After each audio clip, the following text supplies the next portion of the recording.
Welcome to part 2 of exposing the decades-long calculated strategy behind Israel's enmity against Lebanon and its people. A violence that was never defensive, it was never incidental, it is and has always been foundational and deliberate. Today we focus on the creation of Israel and the violence it inflicted on Lebanon in 1948, despite Lebanon's calculated decision to stay out of the war. I will prove every word to you. Unbeknownst to most, as soon as Israel was created in 1948, it attacked Lebanon and committed atrocious massacres against unarmed civilians, both Christian and Muslim. Let me quote Israeli right-wing historian Benny Morris, one of the most prominent experts on 1948. When describing Israel's attack on Lebanon, he says it was an unprovoked Israeli aggression. And then he adds, Karmeli's move into Lebanon was the first time the Israelis had crossed a recognized international frontier and invaded a sovereign Arab state. Yet it is unclear why it did so, or how the decision was taken. Well, I'm about to do what Benny Morris won't and never will. I'm going to tell you exactly why Israel attacked Lebanon, the real reasons. Reasons embedded in the settler colonial ideology of Zionism, which marked Lebanon as a target long before there was even an entity called Israel. Yes, you heard that correctly. Lebanon was placed in the crosshairs of the Zionist project before Israel even existed, and it has never been taken off until this day. Do you see these videos?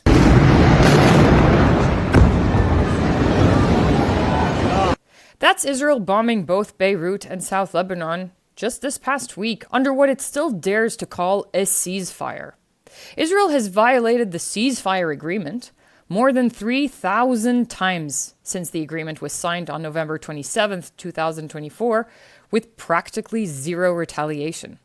During that ceasefire, Israel killed more than 200 people and injured more than 500.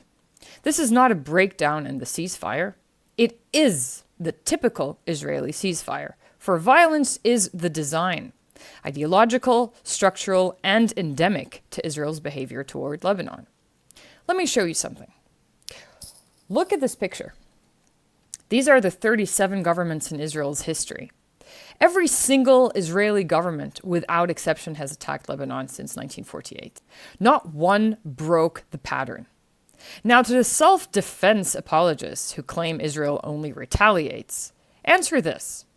The infamous Cairo Agreement, the one that gave the PLO a foothold in Lebanon to fight Israel, was signed under Israel's 14th government, led by Golda Mabovich, better known by her colonial fake name, Golda Meir.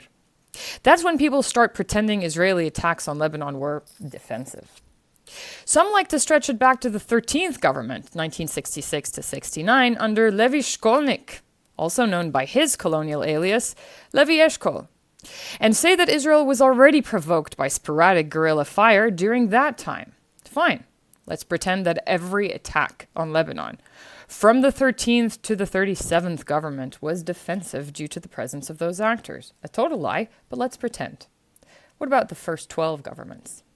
From 1948 to 1966. Why were they attacking Lebanon? I presented data in video part 1 showing how each of these governments attacked Lebanon. What provocation did Lebanon offer then except existing? To answer, you have to understand Israel and the exceptional violence it unleashed, not just to force itself into existence, but to sustain that existence through violence so absolute it now needs perpetual bloodshed and subjugation to survive. And you need to know what Israel did to Lebanon in 1948, its birth year, when the blueprint of its violent settler colonialism was laid bare. Because that blueprint was never abandoned. It's still in place. So today I'm doing what Israel works hard to bury. I'm taking you back to its origins. Because to understand the full scale of the horror unfolding now, you have to see where it began, and it began both in Palestine and Lebanon. Try this exercise after you watch my video. Ask around. Ask anyone if they know what Israel did to Lebanon in 1948 and why. I guarantee you, out of 100 people, most probably 99 won't have a damn clue. Worse, some will even tell you Lebanon was the one who aggressed Israel. That's not just false. That's gutting and dangerous. That's the colonizer rewriting the script so completely, so violently that even the victims start believing their narrative. That's how deep Israeli propaganda runs, right into the subconscious of the very people that it targets. So today we set the record straight with receipts. I ask you stay with me until the end. Here's your data. In 1880, before the waves of European Zionist immigration began, the Jewish population of historic Palestine, then under Ottoman rule, was approximately 15,000 out of a population of around 457,000. And that's according to corrected Ottoman figures cited by historian Justin McCarthy in The Population of Palestine, a seminal work on the region's demographic history. This means the Jews made up roughly 3% of the population of historic Palestine at the time. The overwhelming majority, about 87%, were Muslim and 10% were Christian. Now, most of the local Jews were part of the Old Yishuv, deeply religious Jewish communities in cities like Jerusalem, Safed, Tiberias, and Hebron. They were native Arabic speakers. They used Arabic in daily life and attended Arabic language schools or religious institutions. Some of these Palestinian Jews were likely the direct cultural and religious heirs of ancient Jewish life in the region, their lineage stretching back generations. They shared neither language, nor worldview, nor agenda with the European Zionists, who would later arrive and be called the New Yishuv. I've decided to dedicate a separate video to how deeply mistreated all Arab Jews were by the Zionist movement, a history Israel works very hard to conceal. You have to go back to the history, how they were de-Arabized by the state and understood that the only way to be accepted as European Jews was to show total antagonism to their own Arab identity, culture, and language. But all in all, this is an act of indoctrination. The Israeli narrative does not deny that this is the position, but says that there is no choice because of the nature of the Zionist project. What that story reveals is undeniable. Zionism is not a Jewish movement. It is a white supremacist, Eurocentric project that erased, humiliated, and reprogrammed Arab Jews. But I'll return to that once I finish this series. Aside from one early wave of Russian Jews who fled Russian pogroms and settled in Palestine in 1882, the demographic landscape of Palestine remained largely unchanged until the political invention of Zionism in the late 19th century. Now, how did Zionism come about? In 1896, an Austro-Hungarian Jewish man named Theodor Herzl wrote Der Judenstaat, German for the Jewish state. In this book, Herzl argues that a modern political solution to European anti-Semitism is the creation of a Jewish state. It was the first time such a concept had been formally articulated, and that marked the birth of political Zionism. But you see, Zionism had a fatal flaw. The Jews were scattered, and no land was exclusively theirs. Everywhere that could sustain life was already someone's homeland. Yet Zionism sought to implant a scattered people onto another's homeland and make it theirs alone. They floated options: Argentina, Cyprus, even Uganda. A colonial mislabel, by the way. They meant Kenya, but who's asking questions? In the end, they chose Palestine, not because it was empty, you saw that it was not, but because it carried the strongest mythological weight. Great, so now you have a project. How do you make it real? Especially that this project was impossibly violent by design, demanding expulsion at the very least, and thus nothing less than unending war. Who forced this European Jewish colonialist project into being? Who funded it, armed it, legitimized it, and unleashed it onto an inhabited land that was never theirs to claim?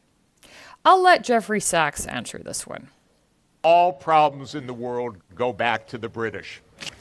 That's true because they were the most powerful empire for 200 years, and they left behind conflicts everywhere. He's right, and I'll explain.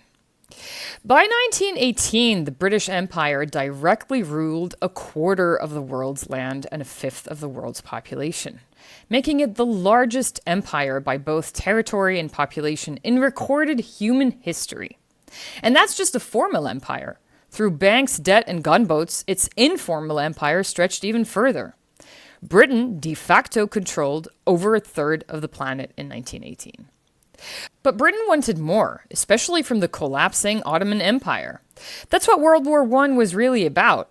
Imperial dominance, control over colonies, global resources, and trade routes. It was not a war to end all wars, as the slogan claimed. It was a war to redraw the imperial map.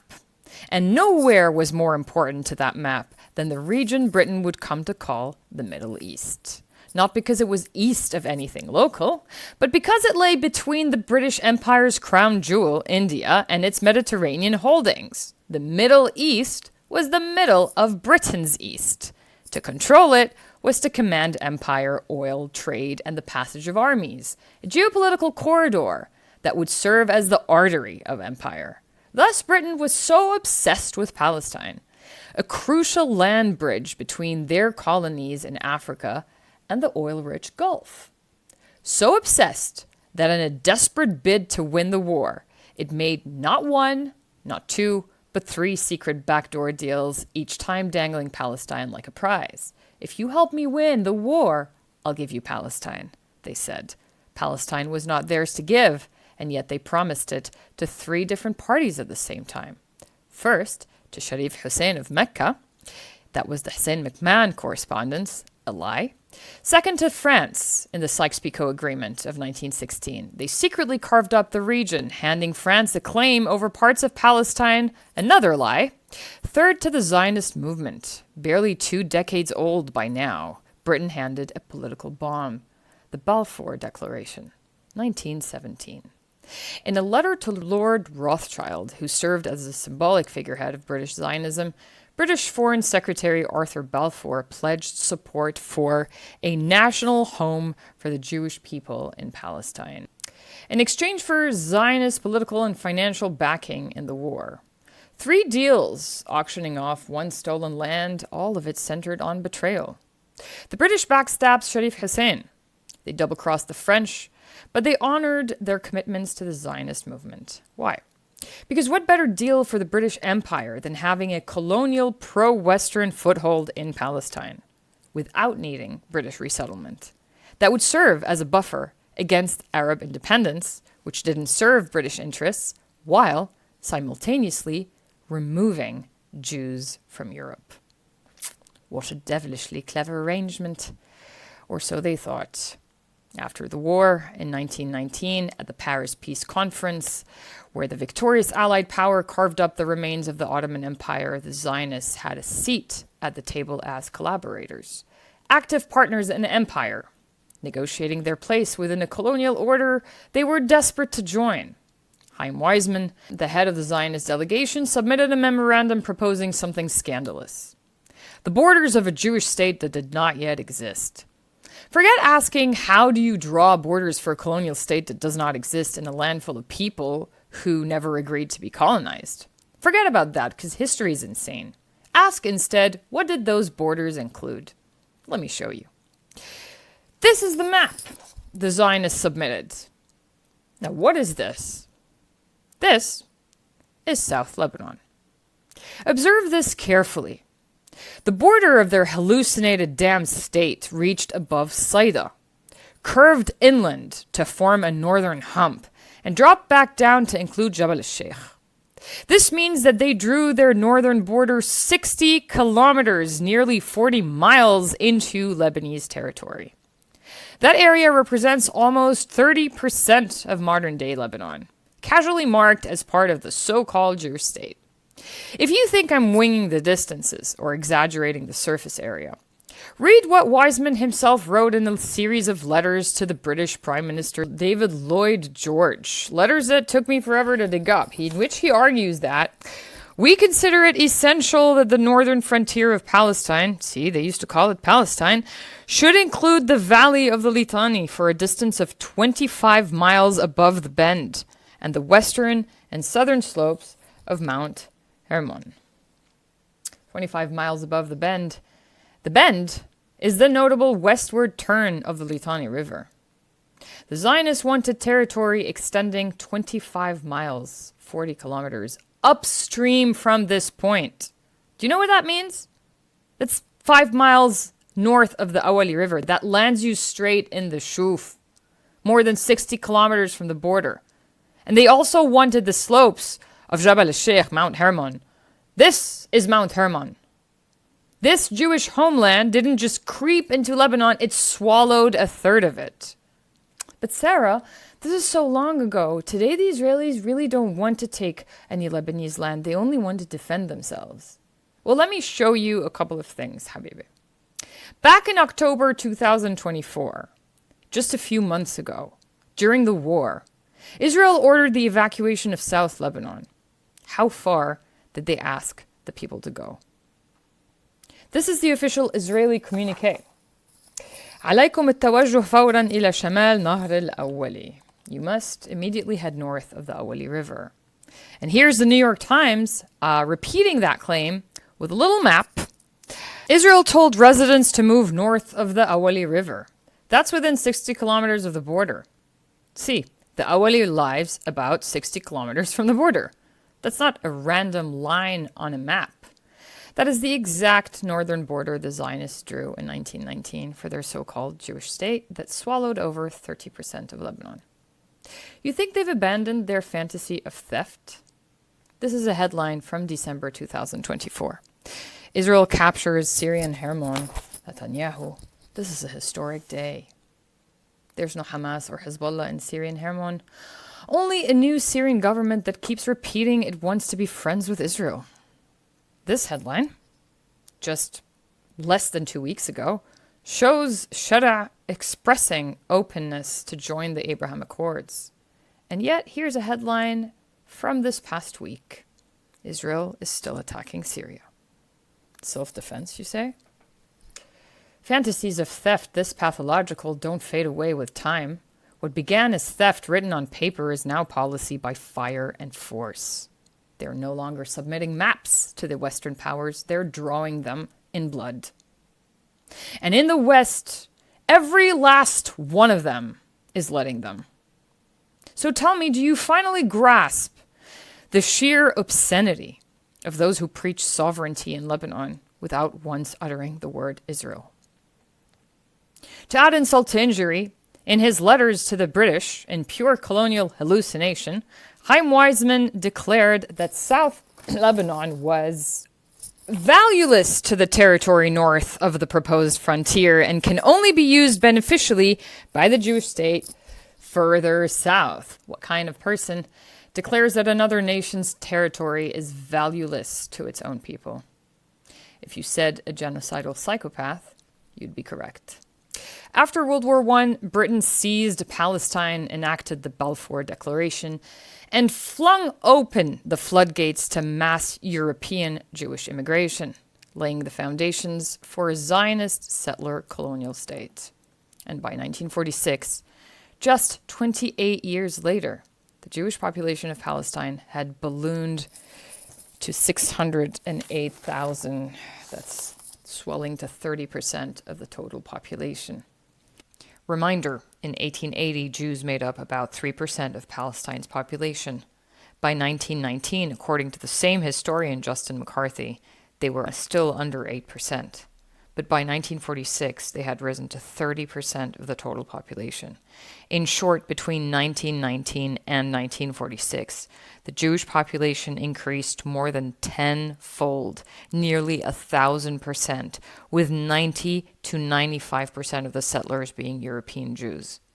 This was not the result of natural growth. It was entirely the result of strategic and large-scale settler colonialism sponsored by the British. But Britain did not just sponsor Jewish settlement. It armed it, trained it, and militarized it, and it turned against them. These European Zionist settlers were heavily armed and increasingly violent toward both the indigenous population and the British. By the 1930s and 40s, extremist Jewish factions like the Irgun and Lihi launched terror attacks so systematic on British forces and on Palestinian civilians that Irgun and Lihi were both labeled terrorist organizations by the United Nations, the British government, and the United States government. They even carried out terrorist attacks in Europe. Long gone are the days when the New York Times called out Zionist terrorism by name. Their terrorism was so psychopathic that in 1946, even the World Zionist Organization strongly condemned the shedding of innocent blood as a means of political warfare by the Jewish terrorists. Albert Einstein himself called the situation a catastrophe as he denounced the terrorist organizations built up from our own ranks. Do you think these terrorist paramilitary gangs, Irgun, Haganah, Lihi, were fringe groups who got dismantled? No. They became the building blocks of the Israeli army and every government that followed. In fact, the leaders of these terrorist organizations would become Israel's prime ministers. In fact, in 1946, the King David Hotel bombing was deemed the deadliest terrorist attack in the British Mandate era. It was carried out by the Irgun. You know who was the commander of the Irgun at the time, the mastermind of the King David Hotel terrorist bombing? Menachem Begin. You know what he's most famous for? This terrorist became Prime Minister of Israel and invaded Lebanon in 1982. He formed a siege around Beirut for 88 days, cutting water, electricity, and food, while psychopathically shelling a civilian population from land, sea, and air. It was so deadly that even U.S. President Ronald Reagan called it a Holocaust. Other examples, Polish Itzhak Jaziernicki was a senior leader of the terrorist organization Lihi. He became prime minister in the 80s and 90s and changed his name to Yitzhak Shamir. And Polish David Grun, whose terrorist stage name is David Ben-Gurion. He led the Haganah, and he became Israel's first prime minister. These were not fringe extremists. These were the founders, the architects, and the heads of state of Israel. Britain opened the gates to that hell, and by the time they realized what they had let in, it was too late. They had really screwed up. So in 1947, the British dumped their colonial sack of problems on the United Nations, asking it to solve what it had violently mismanaged for decades, and said they wanted out. At that time, the UN had no representation from colonized nations. Only 56 countries were member states versus 193 today. It was a first-world settler-dominated club. And still they were tasked with deciding the fate of Palestine. They put two choices. Number one, divide Palestine into two separate Jewish and Arab states as the Zionists demanded, or two, keep it a single unified state with proportional representations as the Arabs proposed. And so the UN voted. But the process was soaked in corruption. U.S. President Harry Truman, a Christian Zionist, and the Zionist delegation heavily manipulated and coerced the voting by issuing threats and bribes to vulnerable member states to secure their support for partition. You can pause and read this screenshot from the opening chapter of the 50 Years' War, co-authored by Aaron Bregman and Jihan al-Tahiri. It was the first political book I read as a young teenager, by the way. Resultantly, the UN passed the partition plan, 33 in favor, 13 against, 10 abstained, in a vote saturated in corruption, orchestrated under American pressure. Divide the land equally between Arabs and Jews, they said. Let me tell you how deeply problematic this UN partition plan was. During the time of the vote, although Jews made up 30% of the population, how much land do you think Jews legally owned in Palestine? Please take a guess. I'm serious. Give me a number. The answer is Jews legally owned 6% of the total area of Palestine. This number comes from the 1946 Survey of Palestine, Volume 1, prepared by the British government of Palestine. Yet, the UN thought it was a good idea to allocate to them 56.47% of the territory. That's almost 10 times more land than they owned. Fun fact, the very Israel that owes its creation to the United Nations has since then mocked the UN's authority with no respite. Israel remains the world's top violator of UN Security Council resolutions. Their spokesperson recently said, "You'll excuse me if I feel extremely skeptical about almost anything which comes out of the United Nations." The 1947 partition plan was legally a non-binding and unenforceable recommendation. But it gave Zionist leaders the political pretext they needed to justify mass land grabs. Because that was the point. As Thomas Suarez notes in his highly rigorously documented and deeply unsettling history of Zionist terrorism book called State of Terror, How Terrorism Created Modern Israel, he says, both British and U.S. intelligence warned that no Israeli leader, nor the Yishuv as a whole, had any intention of honoring partition. They were after this. Which brings us to the real question. If Jews made up only 30% of Palestine's population and legally owned just 6% of its land, how do they take the rest to build their pure state? How do they dispossess and remove 1.2 million Palestinians who outnumber them 2-1 when they own almost none of the land? They don't ask. They don't negotiate. They certainly don't buy. They invade. They terrorize. They kill. And that's exactly what they did. I will describe what they did to Palestinians, and then I will describe what they did to the Lebanese. Because yes, the Zionists took that psychotic violence all the way into Lebanese territory.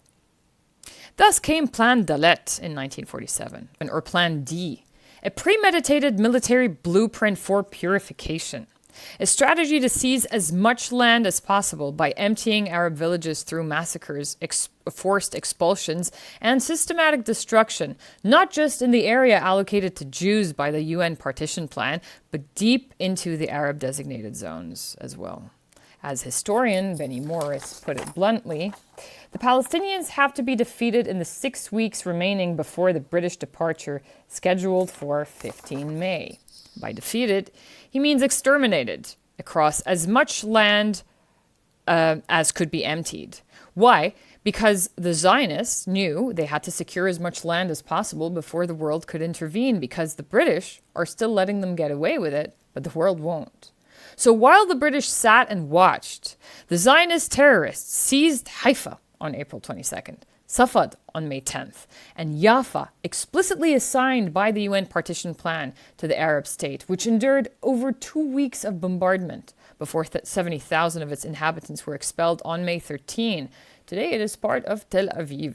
Benny Morris counted 28 massacres. All this was before the 1948 war. Yes, it must be known that before the Arab armies invaded, before the Zionists could claim self-defense, Zionists were committing massacre after massacre, including the notorious Deir Yassin massacre of April 9, where, as per the Israelis themselves, they piled bodies and burned them. Palestinians were tied to trees and set on fire, and children shot point blank. But Deir Yassin was not just a massacre, it was a betrayal. As Israeli historian Ilan Pape documents in The Ethnic Cleansing of Palestine, the village had reached a non-aggression pact with the Zionists.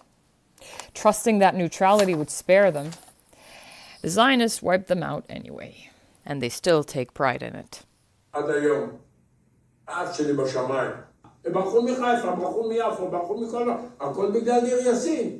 דיר יאסין עלינו, הפחד של דיר יאסין. לו היו אז עוד 3-4 דיר יאסינים בארץ ישראל, לא היה נשאר אף ערבי אחד בארץ. ממה? בגלל מי? את יודעת בגלל מי? יש יהודי אחד שיכול להגיד את זה בגללו.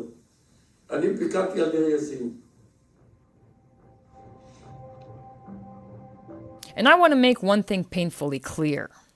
The Zionists were not up against an army in Palestine. The British explicitly forbade the local Arab population from organizing militarily or carrying arms to the extent where they hanged Arab dissidents, while Zionist militias trained, armed, and expanded under British protection. Whatever resistance the Zionists encountered was fragmented and reactive. Zionist apologists love to cite the 1929 Hebron and Safad riots trying to show proof of Arab violence against Jews, but historians overwhelmingly agree. These were desperate reactive outbursts, not systematic. It was not even possible for it to be systematic. There was no Palestinian army, not even a Hamas-like force, because to quote Suarez,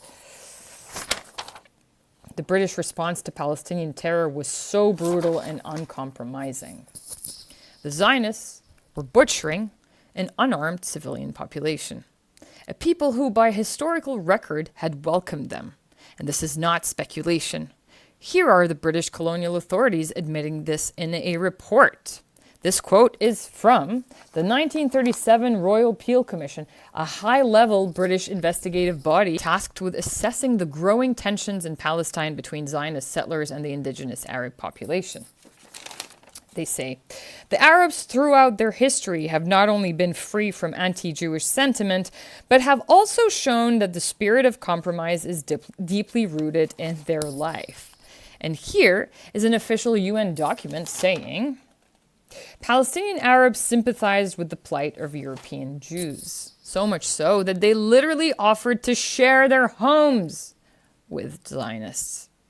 Watch this confessional from a Zionist veteran, taken from this Israeli documentary. היינו בקשרים מאוד מאוד טובים איתם.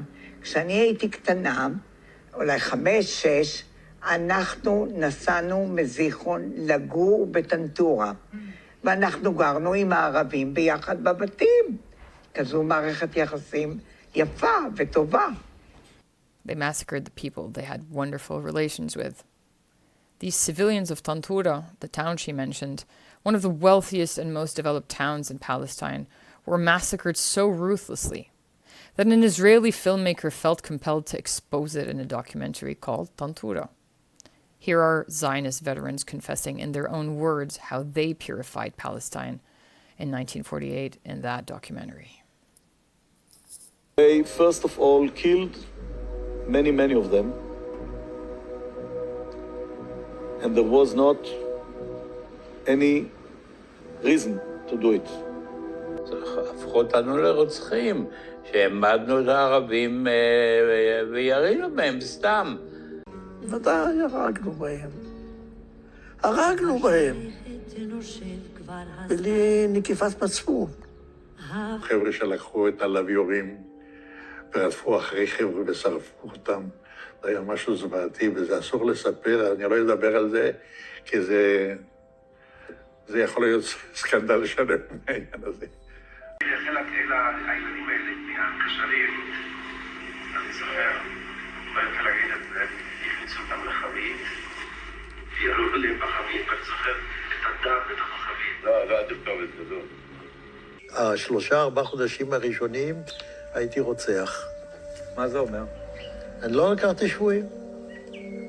כמה אתה חושב אנשים הרגת ככה? לא ספרתי. אני לא יכול לדעת בחיי. היה לי מקלע עם 250 כדורים. תראה, יריתי, נלחמתי כולם. אני לא יכול לספור. לומר במפורש, ב-48 נעשו עוולות איומות לפלסטינים. גזל ושוד וגירוש וטבח. צועק בערבית, גומו, קומו, הם קמו. הוא ניגש קרוב, ככה הוא מסתכל. הולך צעד אחרי, הוא נוצא את האקדח, טרח, הרג את כולם. והיה לנו מ"פ בטנטורה, לימים היה איש גדול במשרד הביטחון, והוא במו אקדחו הרג ערבי אחד אחר. הוא ירה בהם אחד עם הפרבנו שלו, והרג. זה לא האופי שלנו. עם פרבלום לירות בראש, זה בדיוק מה שהנאצים עשו. אחד אנס שם איזה ילדה בת 16, משהו כזה. אתה מבין? אבל זה מכוער מאוד. אנוס אותה לעשות טוענת שם. הילדה חזרה, זה ילבית סמטוריה.